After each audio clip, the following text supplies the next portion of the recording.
네, 중요한 장면입니다. 우리가 계시록 21장으로 들어오면서 계속 주의 깊게 보는 것은 뭐냐면 거룩한 성 새 예루살렘입니다. 새 하늘과 새 땅으로 임하고 있는 거룩한 성인 새 예루살렘인데, 우리 1절부터 8절의 내용을 살펴보면서 거룩한 성 새 예루살렘의 특징은 어떤 건물로서의 이미지보다는 하나님의 완전한 통치가 이루어지는 개념으로서 임하는 것이 오히려 더 문맥의 흐름과 내용상 더 부합하다. 그래서 건물이 하늘에서 이렇게 내려오는 그림이 아니라 이제는 죄로 오염된 이 세상에 하나님 죄의 심판으로 인해서 모든 사탄과 그의 세력들이 다 불못에 던져지고 이제 모든 피조물이 고대하던 것처럼 하나님과의 온전한 회복, 그래서 하나님의 완전하신 다스림에 순종하는 그런 개념의 새하늘과 새 땅에 진짜로 하나님의 통치가 이제 완벽하게 임하는 그런 이미지가 계시록에서는 더 강하게 가지고 있다라고 말씀을 드렸어요. 그래서 새 예루살렘 성이라고 하는 것은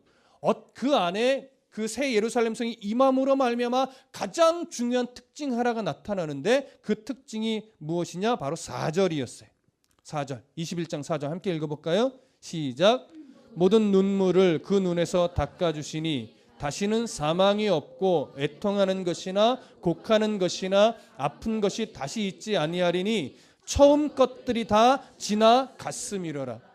우리를 올가매고 우리를 슬프게 만들고 우리를 아프게 만들고 우리를 억울하게 만들기도 하고 그랬던 모든 사단의 영향력으로 말미암아 생겨난 그런 악한 일들이 다 이제는 뭐예요? 떠나간다라고 하는 거예요. 그래서 하나님의 완전한 통치에 우리가 완전하게 순종하며 그 하나님과 영원히 뭐하는 것? 동거하는 것. 그것이 새하늘과 새 땅의 기본적인 본질이며 거기에 임하는 새 예루살렘 성이 가지고 있는 가장 중요한 중심입니다. 근데 이 부분, 하나님과 이렇게 완전한 통치 안에서 우리가 완벽하게 동거하는 이 중요한 본질은 다 놓쳐놓고 종종 무엇에 빠지게 되냐면, 내가 천국을 보고 왔는데 그 천국은 정말 온갖 보석으로 되어 있더라. 12보석이 진짜 있더라. 진짜 바닥은 황금길이더라. 근데 가보니까 내 집이 100평에 집이 한 20개는 되더라. 막 이렇게 간증하니까 듣는 성도들은 뭐예요? 내 집도 있으려나. 내 집은 몇 평일까?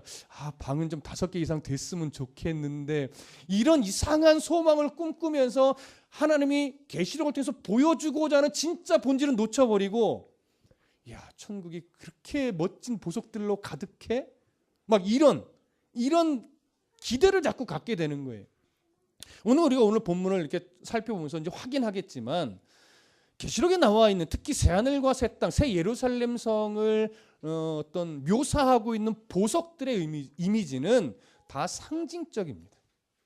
무슨 보석이 뭐냐 이게 중요하지 않고, 기본적으로 보석들이 가지고 있는 특성, 그것이 상징하고 있는 그 중요한 특성을 사람의 이해로 이해시키기 위해 조금이라도 너희들이 좀 상상해 보라는 차원으로 보석에 비유하여 기록해 놓은 것이지 정말 그런 것은 아니라는 거죠. 왜 이러느냐? 이제 본문 안에서 우리가 좀 확인이 될 거예요. 그렇기 때문에 내가 천국을 보고 왔다 뭐 이런 사람들의 간증을 좀 분별력 있게 들으셔야 됩니다. 자, 왜냐? 좀 지금도 얘기 드렸지만 새하늘과 새 땅의 이런 보석으로 묘사된 이미지는 다분히 상징적인 이미지예요. 근데 그것을 그들은 자꾸 천국을 보고 왔다고 하면서 무슨 묘사처럼 자꾸 강조를 해요? 실제적인 묘사처럼 강조를 하고 있단 말이에요. 하나님은요, 지금 이 시대에 하나님의 나라, 특히 우리가 예수님 재림 후에 우리가 맞이하게 될 새하늘과 새 땅을요, 사람들의 환상 가운데 굳이 보여주실 이유는 없어요. 근데 보여주실 능력이 있으신 하나님이기 때문에 저는 1%는 남겨놓습니다. 왜? 그래서 그것은 틀린 건 아니다 이렇게 보는 거예요. 왜? 1% 때문에. 보여줄 수 있는 능력이 하나님이니까. 그런데 저는 99%는 보여주실 이유는 없다고 봅니다. 왜냐? 계시록 22장 18절 19절로 가보시죠. 계시록 22장 18절 19절 함께 읽어보겠습니다. 18절 19절 시작. 내가 이 두루마리의 예언의 말씀을 듣는 모든 사람에게 증언하노니 만일 누구든지 이것들 외에 더하면 하나님이 이 두루마리에 기록된 재앙들을 그에게 더하실 것이요 만일 누구든지 이 두루마리의 예언의 말씀에서 제하여 버리면 하나님이 이 두루마리에 기록된 생명나무와 및 거룩한 성의 참여함을 제하여 버리시리라. 자, 구체적인 말씀은 이 구절을 강의할 때 설명을 하겠지만 이 말씀의 기본적인 요지는 이거예요. 계시록에 기록된 내용으로 하나님의 나라를 이해함에 있어서는 사람의 한계에서는 충분하다. 부족하지 않다. 그러니까 계시록의 내용을 바르게 전달하고 바르게 들으면 충분히 이해하고 소망할 수 있는데 이것으로 만족하지 못하는 누군가는 자꾸 내가 보고 왔느니 어쨌느니 그 자기 이야기를 더 덧붙이게 된다는 거예요. 그렇게 되면 어떻게 돼요? 계시록 22장에서 말씀하고 있는 것처럼 이 두루마리의 말씀 외에 무엇인가 더 추가하는 실수를 범하거나 때로는 제하여 버리는 오류를 범할 가능성이 많은 거예요. 그래서 저는 1%는 인정하나 99%는 인정하지 않습니다. 그렇기 때문에 가능하면 여러분 내가 뭐 천국을 보고 왔네 지옥을 보고 왔네라고 하는 간증이나 책들은 저 개인적인 생각은 차라리 듣지도 말고 보지도 마십시오. 별로 여러분들에게 도움이 되지 않습니다. 그럴 시간에 오히려 계시록을 더 건강하게 읽고 더 그 안에 주고 있는 본질적인 핵심을 내 마음에 새겨놓고 그래서 하나님 나라가 분명하게 있음에 대한 확신을 가지고 오늘 내가 성도답게 잘 살아가는 게 제가 종종 표현하지만 잘 붙들려 살아가는 게 내 욕심 누르고 하나님이 뭘 원하시는지를 늘 생각하면서 그렇게 살려고 애쓰며 살아가는 게 가장 중요합니다. 그거 놓치지 마시고 제발 그 천국에 내 집은 제발 내가 좋아하는 다이아몬드로 좀 되어 있으면 좋겠다. 천국에서는요 아무리 다이아몬드 100개를 가지고 있어도요 그냥 돌덩이 들고 있는 것과 똑같아요. 무슨 말씀인지 이해되시죠? 바닥이 다 황금이면 그 황금에 우리에게 무슨 가치예요? 그냥 발로 뻥 차면 그게 황금인데 무슨 말씀인지 아시겠습니까? 자, 이제 조금 더 본문 안에서 확인을 좀 해보겠습니다. 9절 다 같이 읽을게요. 9절 시작. 7 대접을 가지고 마지막 7 재앙을 담은 7 천사 중 하나가 나에게 나와서 내게 말하여 이르되 이리 오라 내가 신부 곧 어린 양의 아내를 내게 보이리라 하고 7 천사 중에 하나가 지금 사도 요한에게 와서 새 예루살렘 성을 보여주고 있는데 무슨 말을 하냐면 내가 신부 곧 어린 양의 아내를 내게 보여줄 것이다 이렇게 말합니다. 자, 어린 양의 아내는 기본적으로 우리가 누구를 상징한다라고 나누었어요? 구원받은 하나님의 백성들, 성도들. 그러니까 우리도 이 범주 안에 들어가는 거예요. 우리가 바로 어린 양의 신부요. 우리가 여기서 말하고 있는 9절에서 말하는 어린 양의 아내입니다. 자, 그런데 좀 생각해 보게 되는 것은 뭐냐면 이 천사가 어린 양의 아내를 보여주겠다라고 말하고 나서 실제로 뭘 보여주냐는 거예요.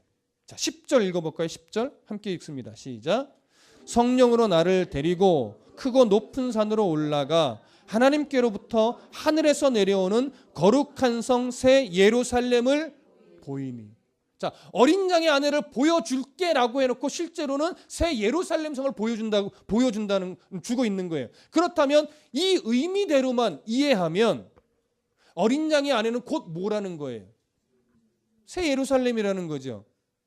그러면 앞에서는 새 예루살렘을 어떻게 우리가 확인했어요? 하나님의 완전한 통치예요. 하나님의 임재, 그래서 하나님의 장막이라고도 묘사를 했어요. 왜? 인간과, 그러니까 성도와 영혼이 동거할 곳이기 때문에. 그런데 새 예루살렘을 이처럼 하나님의 완전한 통치, 또 하나님의 완전한 임재, 이것으로 우리가 이해했는데 여기서는 어린 양의 아내를 보여주겠다 해놓고 새 예루살렘 성을 보여준단 말이에요. 자, 이게 충돌일까요? 이게 모순일까요? 아니요. 이건 충돌이나 모순을 의미하는 것이 아니라 우리가 예수님의 재림 이후에 의의 심판을 받고 가게 될 새 하늘과 새 땅에 가장 중요한 본질이 두 가지가, 중요한 영역이 두 가지가 있는데 그 영역이 뭐냐면 하나님의 완전하신 임재와 통치, 그리고 그 하나님과 함께 영원히 함께 동거할 하나님의 백성 성도, 이 두 가지가 새 예루살렘, 새 하늘과 새 땅이 가지는 가장 중요한 본질이라는 거예요. 두 영역이, 이것이 아름답게 조화를 이루고 아름답게 동거하는 곳이 어디냐? 새 예루살렘 성이고 새 하늘과 새 땅이에요. 그래서 하나님의 완전하신 통치가 이루어지는 모든 영역이 다 새 예루살렘입니다. 근데 그 하나님의 완전한 통치가 임하는 새 예루살렘에 빠져서는 안 될 두 가지 영역이 바로 하나님의 통치와 그 안에 그 통치를 함께 받으며 살아가게 될 하나님의 백성이라는 거죠. 그래서 이 두 가지를 빼놓고는 이 새 예루살렘을 절대 말할 수 없는 거예요. 그런 차원에서 볼 때 이 두 가지는 동일하다라고도 우리가 이해할 수 있게 되는 겁니다. 그래서 어린 양의 아내를 보여준다라고 하면서 지금 새 예루살렘 성을 보여주고 있는 겁니다. 자, 그래서 새 예루살렘 성은 실제적인 묘사라기보다는 상징적인 이미지가 가득한 거예요.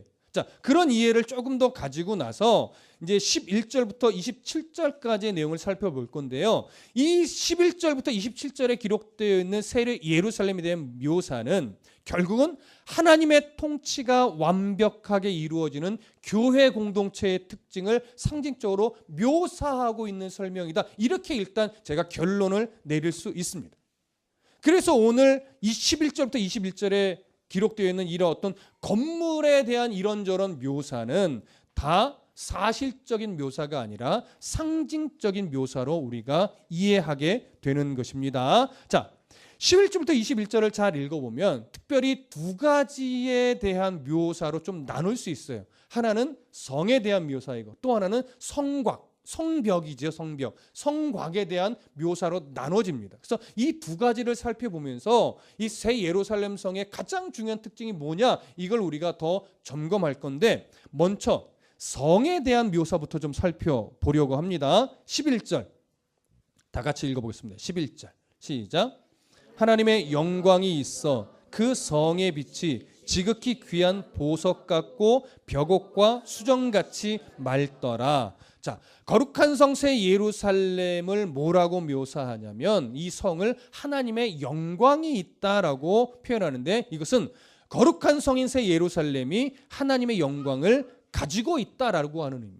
하나님의 영광을. 그런데 이 하나님의 영광을 가지고 있다라고 하는 것은 하나님의 영광을 영광이 충만하게 임재하여 있다라고 하는 의미. 그러니까 성이 무슨 소유권이 있어서 가지고 있는 이런 차원의 이야기가 아니라 하나님의 이 거룩하신, 우리가 어떻게 말로 표현하기 어려운 그 영광스러움이 그 새 예루살렘에 가득하게 충만하게 임재하여 계시다. 이걸 지금 보여주는 건데 그것을 이렇게 설명하는 거예요. 11절에 그 영광의 빛을 어떻게 묘사하냐면 지극히 귀한 뭐예요? 보석 같고 또 벽옥과 같은데 수정같이 뭐하더라? 맑더라. 이 얘기를 하는 겁니다. 수정같이 맑더라. 하나님의 영광의 빛이 우리가 실제로 그 영광의 빛을 경험하게 된다면 여러분 같으면 어떻게 묘사하시겠습니까? 사람의 언어로 충분하게 내가 경험하고 본 그 하나님의 정말 거룩하신 영광의 빛을 어떻게 표현할 수 있을까요? 그러니까 내가 이 세상에 살면서 경험했던 것 중에 가장 찬란하거나 가장 영광스럽게 어떤 경험했던, 아니면 TV를 통해서 보아서 알고 있던 그런 것들로 뭐 할 거예요? 묘사하겠죠. 지금 사도 요한의 인생 속에서 경험된 것 중에 가장 찬란하고 영광스럽게 여겨지는 이미지는 결국 땅의 것이긴 한데 이 벽옥이나 또 뭐예요? 수정, 보석, 이런 것들이 가장 찬란한 가치로 세상에서 여겨졌다라고 보는 거예요. 그래서 자기 경험의 한계 속에서 표현할 수 있는 그 영광스러움의 표현이 뭐예요? 바로 보석으로, 벽옥으로, 수정같이 맑다라는 표현으로 설명하고 묘사할 수밖에 없는 거예요. 아마 여러분들이 이 경험을 했다면 여러분들은 좀 다르게 묘사하거나 설명할 수 있겠죠. 그래야 더 듣는 사람이, 읽는 사람이 조금이라도 더 뭐 할 수 있으니까 상상해 볼 수 있으니까. 그래서 오늘 보석의 묘사는요, 하나님의 영광스러움이라든가 새하늘과 새 땅에 대한 어떤 그 감격스러움을 자기가 경험한 것을 어떻게 하면 조금 듣는 사람이, 독자들이 이해할 수 있을까를 염두에 두고 묘사한 표현일 뿐이에요. 그렇게 보셔야 됩니다. 이해되세요? 그래서 어쩔 수 없이 뭐예요? 땅의 것으로 묘사할 수밖에 없는 거예요. 조금이라도 가늠해 보라고. 그러니까 오늘 여기서 벼곡이다, 수종같이 맑다라는 표현도 뭐냐면 하나님의 영광이 얼마나 충만하게 임재해 있는지, 그 영광의 충만함이 정말로 말로 표현할 수 없을 만큼의 얼마나 찬란한 영광인지, 거룩한 영광인지, 그것을 지금 드러내고 있는 겁니다. 강조되고 있는 겁니다. 이해되시죠? 자, 그러면 오늘 11절에 표현된 묘사는 이렇게 이해를 하고 성에 대한 묘사의 또 다른 부분을 살펴보겠습니다. 18절을 좀 보시죠. 18절 함께 읽습니다. 시작. 그 성곽은 벼곡으로 쌓였고 그 성은 정금인데 맑은 유리 같더라. 자, 일단 여기서 성곽은 성벽에 대한 묘사니까 잠깐 제껴두고 좀 이따 살펴보겠습니다. 그 뒤에 성은 뭐라고 되어 있어요? 정금이라고 되어 있습니다. 기본적으로 하나 정리합시다. 정금과 황금의 차이점은 뭡니까? 네, 순도의 문제죠. 황금은 아무리 찬란해도 불순물이 0.00001%라도 섞인 것은 황금이지만 정금은 그 0.0001%의 불순물도 첨가되어 있지 않은 순도 100%의 금을 정금이라고 하죠. 근데 오늘 18절은 이렇게 말해요. 성이 무엇으로 되어 있다? 정금. 성의 건축 재료를 정금이라고 묘사를 지금 하는 건데, 여러분 아시죠? 정금은 건축 재료로서는 쓰일 수 없는 보석이에요. 이유는요, 굉장히 물러요. 치아로 이렇게 깨물기만 해도 자국이 나요. 무슨 말씀인지 아시죠? 그런 금으로 건물을 지었다가는요, 언제 무너질지 몰라요. 무슨 말씀인지 아시죠? 그렇기 때문에 지금 이 성에 대한 묘사는 사실적 묘사가 아니에요. 그럴 수가 없어요. 그래서 성이 정금이라는 것은 지금 뭘 보여주는 거냐면 그 성이 얼마나 순결한 성이냐, 뭐 얼만큼 죄악이 완전하게 제거되고 온전한 하나님의 통치와 영광으로 너무나 순결하게 되어진 장소가 바로 뭐다? 새 예루살렘 성이다. 그 정결함을 지금 말하는 거예요. 그래서 거룩한 성 새 예루살렘은 이렇게 순결하신 하나님으로 건축되어진 곳이, 건물의 느낌이 아니죠. 하나님의 통치가 이루어지는 바로 새 예루살렘입니다. 그것을 또 강조해서 보여주고 있는 거예요. 자, 새 예루살렘 성에 대한 또 다른 묘사를 살펴보겠습니다. 15절과 16절 다 같이 읽어볼게요. 15절 16절 시작. 내게 말하는 자가 그 성과 그 문들과 성곽을 측량하려고 금 갈대자를 가졌더라. 그 성은 네모가 반듯하여 길이와 너비가 같은지라. 그 갈대자로 그 성을 측량하니 12,000 스타디온이요 길이와 너비와 높이가 같더라. 성을 측량합니다. 네, 근데 측량을 뭘 갖고 와요? 금 갈대자. 고대 당시에는 주로 이 반듯한 갈대가 측량 도구로 많이 실제로 사용되어졌습니다. 그런 당시의 문화를 가지고 하늘의 이 천사가 무엇으로 측량해요? 금 갈대자로. 그러니까 그들의 이해를 돕기 위한 표현이에요. 정말 금으로 된 갈대를 가지고 이렇게 센티미터, 킬로미터를 재었다라는 것이 아니라 상징적인 이미지죠. 그래서 금 갈대자로 성을 측량합니다. 근데 그 성의 특징은요, 기본적으로 길이와 너비와 높이가 뭐예요? 같아요. 정방형, 정육면체라는 거죠. 근데 말하자면 한 변의 길이가 지금 얼마래요? 12,000 스타디온이래요. 스타디온이라고 하는 것은 이 당시의 길이 단위입니다. 자, 한 1스타디온이 몇 미터냐? 185미터 정도 됩니다. 1스타디온이. 자, 그러면 동경제 팍 나올 텐데 12,000 스타디온이면 몇 킬로미터로 하는 게 더 낫겠죠. 몇 킬로미터 정도 될까요? 대략 예, 저는 대략 계산해 봤는데 2220km 정도 됩니다. 한국에서 홍콩까지 비행기 거리가 2000km 정도 됩니다. 자, 그러면 잘 보세요. 이제 생각해 보세요. 거룩한 성 새 예루살렘이 한쪽 거리가 길이가 몇이에요? 2220km고 너비도 2200km고 2220km, 높이도 2220km예요. 이건 어마어마한 정도가 아니죠. 여러분, 만약에 사람의 기술로 생각한다면 이런 건물을 지을 수 있습니까? 만리장성은 비교도 안 되는 거예요. 자, 이게 사실적인 묘사일까요? 상징적인 묘사일까요? 상징적인 묘사죠. 얼마나 장엄한지에 대한 상징적인 묘사인데, 그렇다면 이 상징적인 의미를 어디서 찾아낼까요?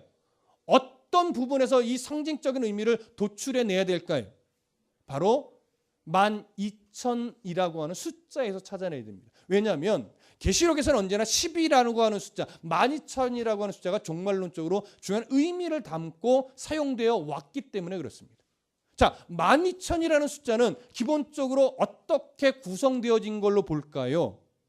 바로 하늘의 숫자 3, 땅의 숫자 4 곱하면 10이라고 하는 완전수가 나옵니다. 그래서 성경적 이미지예요. 숫자가 갖고 있는 그 완전수 12의 충만을 의미하는 1000을 곱하는 거예요. 그래서 12,000이라고 하는 것이 갖고 있는 숫자는 기본적으로 성경에서 완벽하게 충만한 그런 이미지를 갖고 있습니다. 그래서 하늘의 숫자와 땅의 숫자가 결합이 되어 하나님의 완전한 충만이 곱해지니 더 이상 충만할 수 없는 완전한 충만이 이루어지죠. 새 예루살렘 성은 충만이 부족한 곳일까요? 아니요. 거룩하신 하나님의 영광이 절대 부족함이 없을 만큼 오히려 넘쳐날 만큼의 충만함으로 가득 찬 곳입니다. 그렇게 하나님으로 가득한, 하나님의 은혜로 가득 찬, 하나님의 통치로 가득 찬 곳이 바로 새 예루살렘 성인 거예요. 이 의미예요. 뭐 벼는 왜, 높이는 왜, 이런 것에 의미가 있는 것이 아니고 왜 그렇게 묘사했느냐. 그 충만하심을 더 확실하게 강조하기 위해서. 그래서 지금까지 본 넷들은 다 그거밖에 없어요. 뭐요? 하나님의 영광의 충만함. 그래서 이렇게 지금 반복적으로 다르게 묘사하고 있는 거예요. 하나 더 볼까요? 21절. 21절 보시죠. 함께 읽습니다. 시작. 그 12문은 12진주니 각 문마다 한 개의 진주로 되어 있고 성의 길은 맑은 유리 같은 정금이더라. 자, 12문 12진주는 일단 빼놓고 그건 성벽에 해당되는 거라서 빼놓고요. 뒤에 보면 성의 길은 맑은 유리 같은 정금이더라. 성의 길이 정금으로 되어 있는데 맑대요. 뭐가 강조됐다고요? 순결함. 그 순결한 예루살렘 성의 길은 죄의 문제가 해결 안 된 사람은 걸어갈 수 있을까요? 없습니다. 예수 그리스도의 보혈의 은혜로 말미암아 죄의 문제가 해결된 자만이 걸어갈 수 있는 길임을 묘사하고 있는 겁니다. 하나님의 충만하시고 순결하신 은혜로 닦여진 길이 바로 새 예루살렘 성의 정금길이에요. 그 어떤 악한 것도 절대 몰래라도 들어가서 걸어갈 수 없는 길. 이게 사실적인 묘사라면 우리 모두는 조금 한 몇 년만 예루살렘 성에서 살다가 관절염 걸립니다. 무슨 말씀인지 아시겠어요? 여러분, 정금으로 된 그 길을 어떻게 매일매일 걸어 다닙니까? 거기서 걸어 다니려면요, 여러분 신발 밑에 스폰지 같은 게 두껍게 있어야 돼요. 그래야 관절염 안 걸리죠. 저는 정말 새 예루살렘이 정금 길로 되어 있다면 별로 가고 싶지 않습니다. 그러니까 이것은 상징적인 묘사일 수밖에 없는 거예요. 성에 대한 묘사는 이렇게 하나님의 거룩하신 영광의 충만함, 순결하신 은혜의 충만함에 대한 묘사예요. 반복적인 묘사예요. 이해되시죠? 자, 이제는 성곽, 그러니까 성벽에 대한 묘사로 좀 넘어가 보도록 하겠습니다. 12절부터 13절을 다 같이 읽어보시죠. 12절부터 13절 시작. 크고 높은 성곽이 있고 12문이 있는데 문에 12천사가 있고 그 문들 위에 이름이 썼으니 이스라엘 자손 12지파의 이름들이라. 동쪽에 세 문, 북쪽에 세 문, 남쪽에 세 문, 서쪽에 세 문이니. 자, 일단 12절에 이런 표현이 있어요. 크고 높은 성곽이 있다. 크고 높다라고 하는 것은 매우 크고 단단한 성벽이라는 의미인데, 여러분 고대 도시에서는요 어떤 성읍이라고 주로 묘사하는데, 고대 도시의 성읍은 성벽 없는 성읍을 상상할 수 있을까요, 없을까요? 없어요. 고대 도시는 무조건 성벽이 벽으로 둘러싸여 있어야만 합니다. 이유는요, 네, 보호를 받아야 되기 때문에, 적들의 공격을 지켜내고 방어해야 되기 때문에 그 성읍들은 언제나 성벽을, 그리고 튼튼하고 단단한 그리고 높은 성벽을 가지고 있어야만 합니다. 근데 오늘 이 새 예루살렘 성에 대한 묘사도 뭐예요? 성벽이 있는데 이 성벽이 크고 단단하대요. 크고 높은 성곽이래요. 자, 왜 이 성곽에 대한 묘사일까요? 하나님의 보호가 얼마나 확실한지, 안전한 곳인지, 죄의 침투가 불가능한 곳인지, 이런 것을 지금 1차적으로 보여주는 겁니다. 하나님이 자신의 백성을 새 예루살렘 성으로 데려가실 때 그곳이 정말로 우리가 두려워해야 될 곳이 아니라 얼마나 안전한, 얼마나 은혜가 가득한, 얼마나 우리가 기쁨으로 살아갈 수 있는 곳인지에 대한 묘사를 위해서 일단 성곽이 크다, 높다라고 지금 묘사하고 있는 겁니다. 자, 이런 안전한 성벽에 대한 묘사를 12절에서는 이렇게 합니다. 이 성벽에 뭐가 있어요? 12문이 있어요. 그리고 12천사가 있어요. 그리고 12지파의 이름이 있어요. 계속 10이라고 하는 숫자가 뭐예요? 강조되고 있지요. 이건 의도적으로 맞추고 있는 겁니다. 왜요? 하나님이 우리를 위해서 예비하신 이 거처가, 이 성읍이, 이 성이 얼마나 완전한 성인지 지금 이 숫자만 보아도 알 수 있는 겁니다. 12문은 뭐에 대한 상징일까요? 하나님의 백성들이, 구원받은 하나님의 백성들이 출입하게 될 완전한 문임을 여기서 보여주는 거예요. 그리고 12천사는요, 그렇게 새 예루살렘 성으로 이제 초대되어 들어가는 하나님의 백성들을 뭐하는 문직일까요? 환영하는 문직이죠. 수고했다, 고생했다, 이제 하나님이 예비하신 거처에서 영원히 살 수 있습니다. 여러분 축하합니다, 축복합니다, 환영하는 문직일 거예요. 그리고 12지파의 이름이 새겨져 있대요. 12지파는 무엇을 상징할까요? 구원받은 모든 하나님의 백성들을 상징하고 있는 겁니다. 그런데 이 문이 동쪽에 3개, 서쪽에 3개, 남쪽에 3개, 북쪽에 3개씩 있다라고 합니다. 그래서 10이라고 하는 숫자를 맞췄어요. 왜요? 한 영혼도 빠짐없이 하나님의 구원받은 모든 백성은 이 거룩한 성 새 예루살렘으로 초대되고 들어가기 때문에, 실수로라도 한 명이라도 못 들어가는 곳이 아니라 하나님 모든 구원의 백성들을 이 성 안으로 불러 모을 것이라고 하는 것을 여기서 보여주고 있는 겁니다. 실수로라도 빼먹는 성도는 없습니다. 그러니까 걱정하지 마세요. 그때 내가 혹여나 누락이 돼서 나만 빠지면 어떡하지? 그런 일은 절대 없습니다. 우리 하나님 그런 하나님이 아니십니다. 이런 것들이 지금 이런 묘사 안에 담겨져 있는 거예요. 그런 이해를 좀 가지시면 좋을 것 같고요. 이제 또 다른 표현을 좀 볼게요. 21절 가보시죠. 21절 함께 아까 읽었지만 한 번 더 읽습니다. 시작.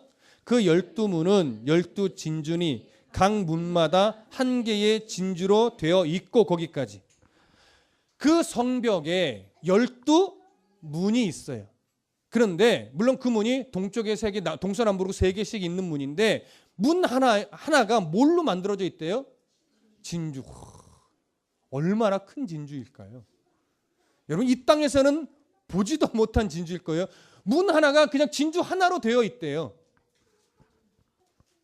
뭐 이게 상상이나 가겠습니까? 우리가 이 땅의 가치로는 보면 뭐 진짜 대한민국을 팔아도 그 진주 하나를 살 수 있을까요? 모르죠. 그러니까 그만큼 가치가 어마어마할 거예요. 자, 그 진주로 된 문, 무엇을 의미할까요? 무엇을 보여주려고 문 하나가 이 거대한 진주로 되어 있다는 걸 보여줄까요? 뒤에 이어져 있는 정금길과 우리가 좀 연결해서 생각해야 됩니다. 정금길은 기본적으로 어떤 것에 대한 상징? 순결함, 하나님의 순결함으로 닦여진 길, 거기에는 죄의 문제가 해결된 자만이 걸어갈 수 있는 길. 그렇다면 그 진주로 된 문은 누구만이 통과할 수 있을까요? 똑같은 의미죠. 예수 그리스도의 보혈의 은혜로 덧입혀져서 죄의 문제가 해결된 자, 내가 죄된 행동을 하지 않았다 이런 차원의 문제가 아니라 내가 누구의 은혜로 가려졌느냐는 거죠. 나의 죄성, 연약함, 부족함, 완악함, 고집스러움이 예수 그리스도의 보혈의 은혜로 덧입혀져서 가리움을 입은 자만이 그 문을 뭐 할 수 있다? 통과할 수 있다. 또 통과할 뿐만이 아니라 그 정금길을 걸어갈 수 있다. 이걸 말하는 거예요. 그래서 이것을 도덕적이고 윤리적인 차원으로 볼 수 있는 문제가 아니에요. 보혈의 은혜를 덧입었느냐, 보혈의 은혜를 거절했느냐, 이 두 가지의 큰 차이가 이 문을 열고 그 길을 걸어갈 수 있느냐가 결국 결정되는 것입니다. 여기서 말하고 있는 이 진주로 된 문은 바로 그것을 의미하는 겁니다. 진주로 된 문 나도 보고 싶다 이런 상상에 하지 마십시오.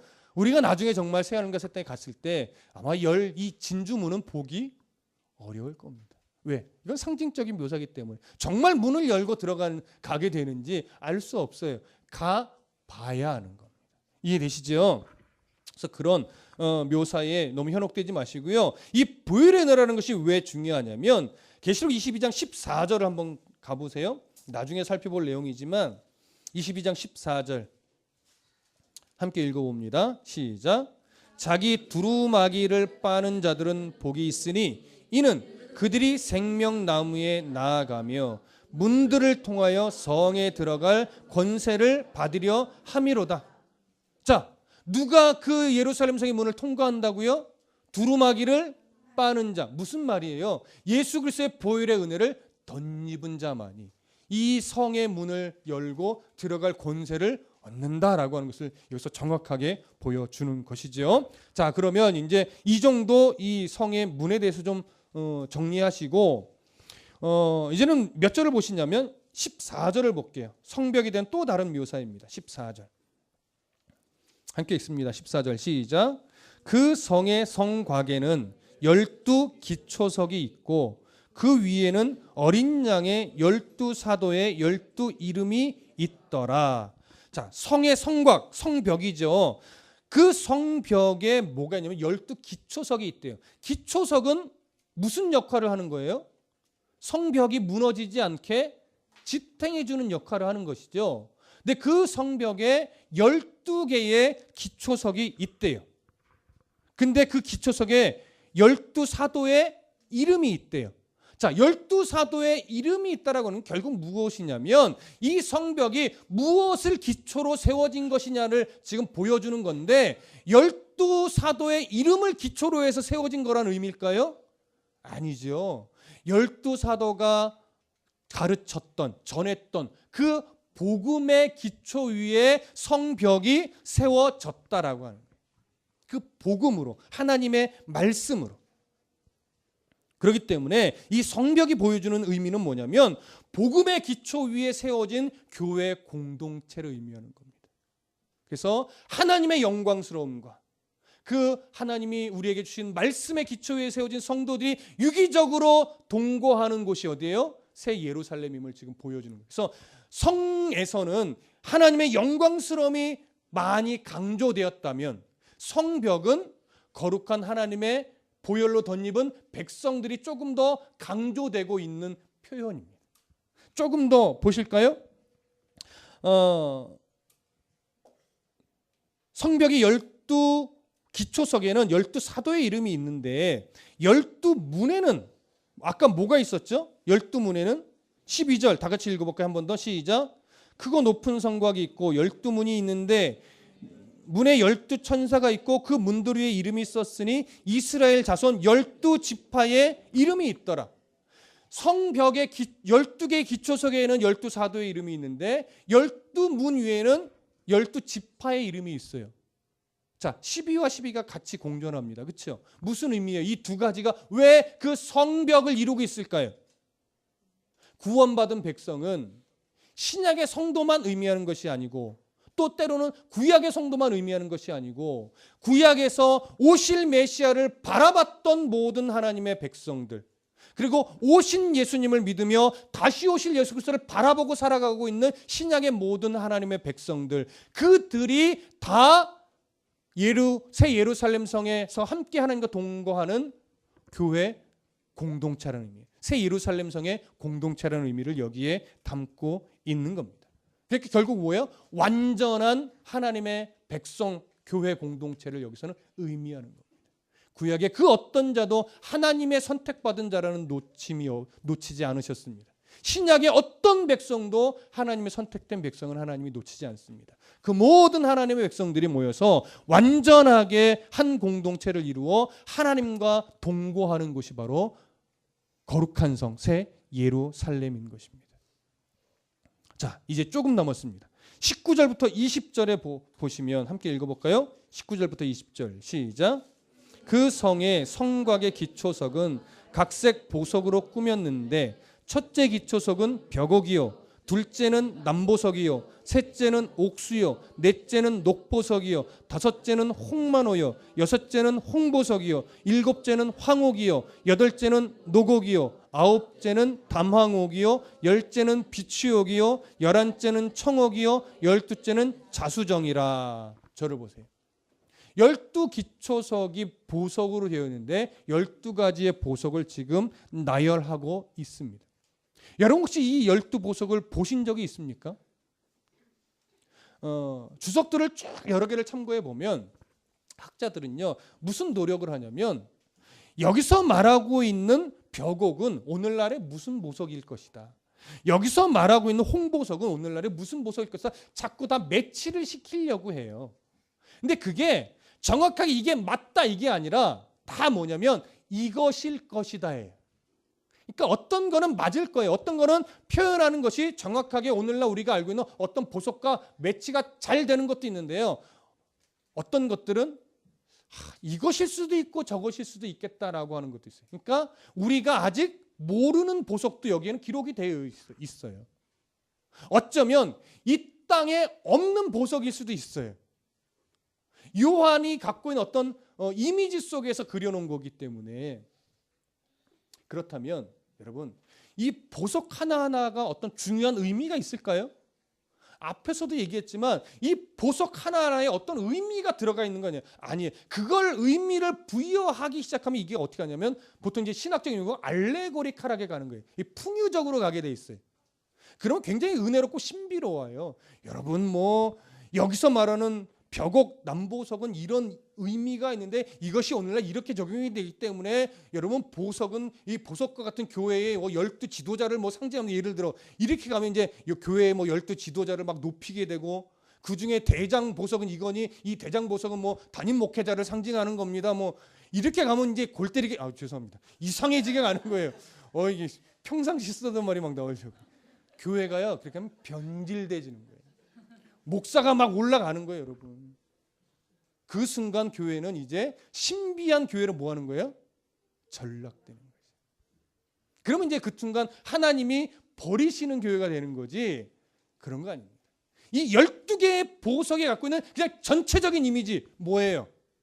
영광스러움, 찬란함, 성결함, 이런 거, 거룩함, 이런 어떤 특성들이 그 성벽에 담겨 있다라고 하는 거예요. 무엇 때문에? 하나님의 임재 때문에, 거룩하신 예수 그리스도의 보혈의 은혜로 덧입은 성도 때문에. 근데 그걸 말하고 있는 것이지 다른 걸 보여주는 것이 아니에요. 그러니까 거룩한 성, 새 예루살렘 성의 감싸고 있는 성벽의 기초는 이렇게 하나님의 순결하시고 하나님의 거룩하신 영광으로 기초되어 있다. 그리고 그 보혈로 덧입으신 백성들, 성도들로 기초되어 있다. 그걸 보여주는 거란 말이에요. 이해되시죠? 그러니까 다른 의미를 막 찾으려고 하지 마십시오. 그러면 위험해집니다. 그래서 아까 말씀드렸듯이 천국을 보고 왔는데 정말 보석으로 되어 있더라. 이런 류의 간증들을 조심해서 들으시고 가능하면 별 의미 없습니다. 영향가 없습니다. 안 들으셔도 되고 안 읽어보셔도 됩니다. 성경에 기록되어 있는 이 정도의 묘사로도 충분합니다. 이해되셨죠? 자, 17절 마지막입니다. 17절 읽어보겠습니다. 시작. 그 성곽을 측량함에 144 규빗이니 사람의 측량 곧 천사의 측량이라. 자, 성곽을 측량했는데 144 규빗이래요. 한 규빗은 대략 길이가 어떻게 되냐면 0.46m 정도 됩니다. 대략. 그러면 144 규빗은 몇 미터가 나오냐면 65m 정도 나와요. 대략. 자, 이것이 성곽을 측량하니까 65m 정도 나왔는데 이게 성의 두께를 말하는지 성의 높이를 말하는지 정확하진 않습니다. 그러고 보니까 대부분의 학자들은 두께로 보지 않고 성의 높이를 표현한 것으로 보기는 합니다. 저도 그런 것 같습니다. 자, 성의 높이가 65m면 높아요, 안 높아요? 높죠. 높은데 성의 규모와 비교해 보면 이건 뭐 그냥 보이지도 않죠. 그렇죠? 그러니 이 성의 높이가 실제적인 묘사일까요? 상징적인 묘사일까요? 상징적인 묘사죠. 그럼 이 상징적인 묘사를 어디서 찾아내야 돼요? 당연히 숫자에서 찾아내야 돼요. 왜? 144라고 하는 숫자가 무엇으로 이루어진 거냐면 구약의 12지파를 상징하는 12와 아까 성벽에서 봤죠? 신약의 12사도로 의미하는 12가 곱해진 숫자입니다. 그래서 나온 숫자 144예요. 이 144라는 숫자에 충만의 숫자 1000이 곱해지면 뭐가 돼요?